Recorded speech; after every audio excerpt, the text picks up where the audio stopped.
Assalamualaikum warahmatullahi wabarakatuh.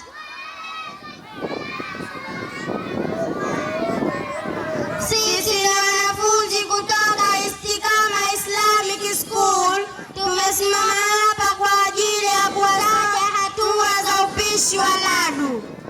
Jamani, hizi ndo ladu zetu tulizozipika, mmeziona?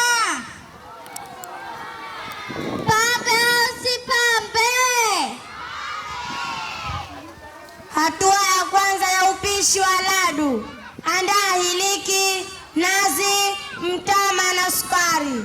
Baada ya hatua ya kwanza tunaenda hatua ya pili, kuna nazi. Baada ya hatua ya pili tunaenda hatua ya tatu, kaanga mtama.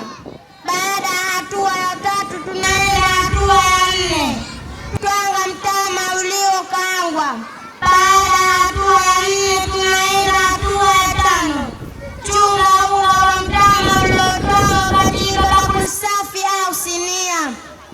Baada ya hatua ya tano tunaenda hatua ya sita, mimina unga wa mtama uliochungwa katika sufuria yenye nazi iliyokunwa. Baada ya hatua ya sita tunaenda hatua ya saba, koroga mchanganyiko vizuri nazi